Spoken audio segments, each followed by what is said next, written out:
Gracias por estar una vez más con nosotros. Esto es Inclusión 2030. Desde hace 10 años, cuando fue promulgada la Ley 29973, Ley General de la Persona con Discapacidad, se buscó ser un medio para lograr una sociedad sin barreras que permitiera a esta población vulnerable vivir en condiciones de igualdad.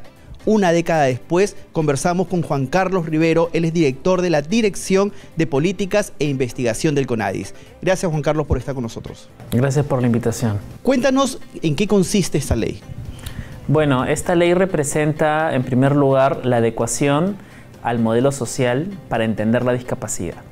Previamente, la ley que se tenía era una ley que concebía la discapacidad exclusivamente desde las deficiencias o desde las características internas de una persona, y era necesario enfocar la discapacidad como el resultado de las barreras que impone la sociedad para que las personas puedan en igualdad de condiciones gozar de distintos derechos. Ahora, en esta década que ya ha pasado, se ha venido trabajando diversas organizaciones, no solamente CONADIS, ¿cómo ha evolucionado esta ley? Precisamente uno de los propósitos que tenía el evento que se realizó entre el 29 de noviembre y el 2 de diciembre era hacer un balance respecto a los avances y los desafíos pendientes en este transcurso de 10 años, ¿no? Para ello nosotros trabajamos con los ministerios para hacer diagnósticos en función de la implementación y ver cuánto nos falta por avanzar y cuáles son esos ajustes que se necesitan hacer de pronto en la ley general o ya en la propia implementación para finalmente asegurar este ejercicio pleno de derechos hacia las personas con discapacidad. Ahora, desde CONADIS siempre buscamos tener una sociedad inclusiva. ¿Qué tan cerca estamos de lograrlo o qué tan lejos de poder hacerlo?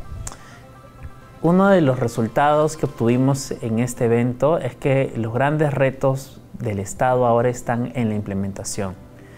Muchos de nuestros ponentes mencionaron que la Ley General de la Persona con Discapacidad es un gran esfuerzo de adecuarnos a la Convención sobre Derechos de las Personas con Discapacidad, pero finalmente una ley, o en general las normas, establecen compromisos y establecen garantías hacia las personas, pero no necesariamente se van a traducir en resultados, porque estos resultados dependen de la gestión pública, depende de los servidores y las servidoras que trabajan en las entidades para asegurar que realmente las personas con discapacidad no sientan discriminación y reciban bienes y servicios de calidad.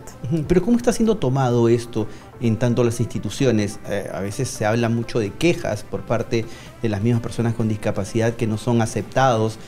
Hablamos solamente de instituciones del Estado, no estamos hablando de lo privado, que no son aceptados dentro de estos trabajos, que no existe esta cuota laboral. ¿Qué tan lejos estamos para poder solucionar esto? Hay un gran reto en términos de toma de conciencia. Cuando conversábamos en la mesa de trabajo, por ejemplo, había esta noción de que todavía como sociedad entendemos la discapacidad como una carencia o una afectación a la salud, y que tendemos a pensar que una persona con discapacidad no tiene las capacidades suficientes para el trabajo y que más bien un empleador o una empleadora utiliza a las personas con discapacidad para trabajar en sus centros de empleo exclusivamente para cumplir con la ley, pero no realmente como un activo que puede generar rentabilidad o valor para sus organizaciones. Entonces, un primer punto en general esencial, no solamente en la dimensión laboral,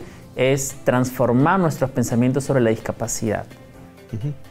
En ese sentido, se trabaja mucho de la mano, como tú decías, con los servidores y las servidoras, pero nuevamente existe una enorme brecha para lograr tener una sociedad inclusiva en temas de educación, en tema laboral, en tema social, en tema de infraestructura, en tema de accesibilidad.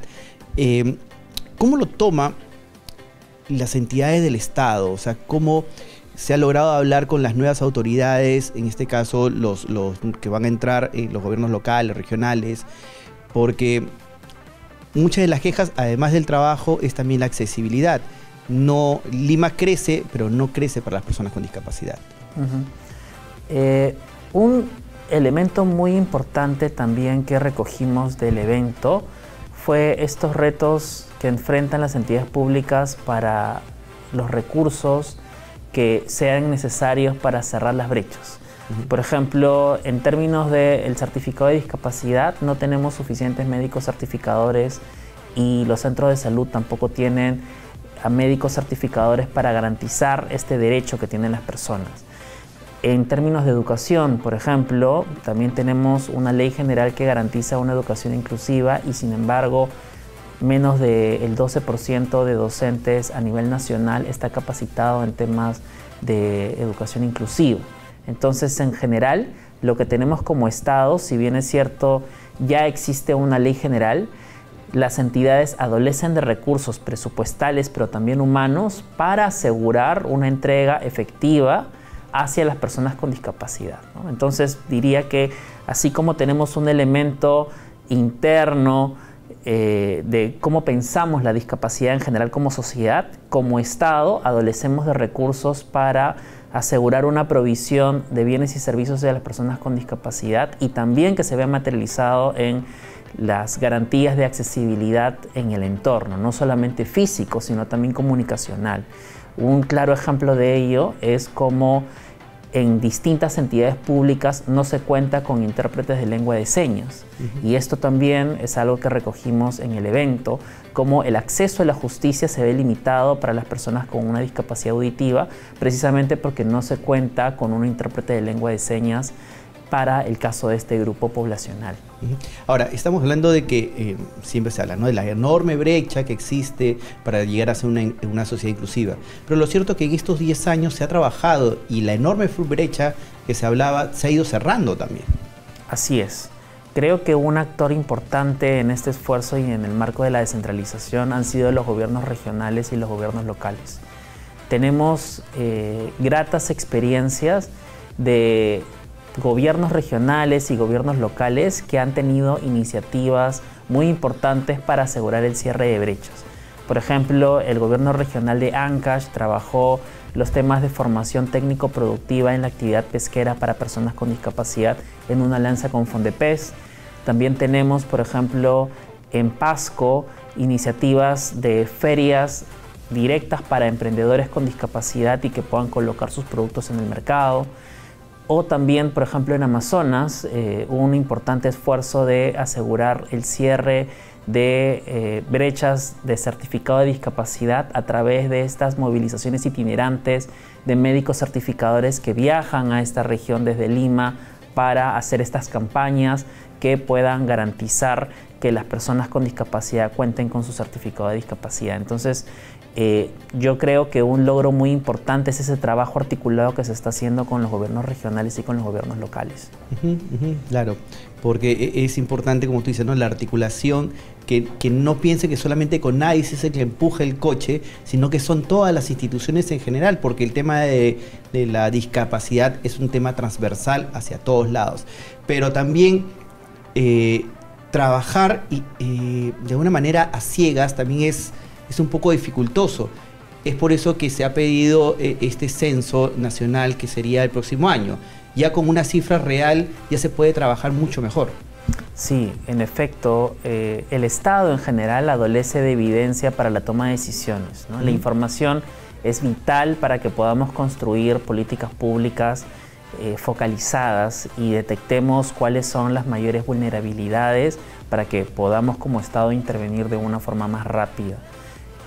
Pero adicional a ello, y también respondiendo al comentario de cómo hemos venido trabajando, es muy importante señalar que la Política Nacional en Discapacidad es en este momento nuestro instrumento de planificación que nos permite precisamente lo que tú mencionabas, ordenarnos y definir en cada uno de los sectores cuáles son sus responsabilidades desde una mirada integral del desarrollo en general de las personas y también cuáles son esos puentes de articulación entre el gobierno nacional, el gobierno regional y el gobierno local, pero también y sobre todo un actor muy importante es la empresa privada. Y eso es algo que también hemos discutido en estos 4 días en el evento, en términos de cómo el sector privado es un actor clave no solamente para la generación de empleo hacia las personas con discapacidad, sino también, por ejemplo, para la producción de tecnología o de dispositivos médicos para las personas con discapacidad, o también desde nuevos modelos de negocios.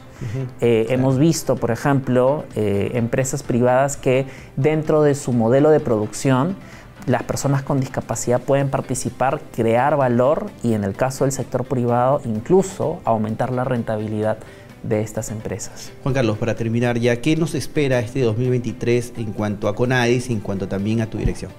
Bueno, en primer lugar vamos a trabajar las agendas regionales en discapacidad con los jefes o las jefas de las oficinas regionales en discapacidad. Nosotros hemos logrado procesar información estadística producto del Instituto Nacional de Estadística e Informática, que emite estas encuestas nacionales de hogares, y tenemos información respecto a cuáles son esos logros en educación, en salud, en empleo y otras variables. Y lo que hemos hecho también es establecer rankings, ¿no? Hemos visto en qué posición se encuentra cada región para que desde ahí nosotros construyamos junto con los gobiernos regionales actividades o intervenciones concretas ya mucho más focalizadas, y precisamente poder ayudar y acompañar técnicamente a estas oficinas regionales a que se puedan producir bienes y servicios a favor de las personas con discapacidad. Ok, Juan Carlos, muchísimas gracias por estar con nosotros. Y ya Juan Carlos lo ha dicho muy bien, el trabajo interinstitucional es muy importante para lograr una sociedad inclusiva, una sociedad para las personas con discapacidad, para que tengan una igualdad de derechos en todas las condiciones. Gracias por estar también con nosotros. Gracias. Tú también ponte en modo inclusión. Bicentenario del Perú 2024.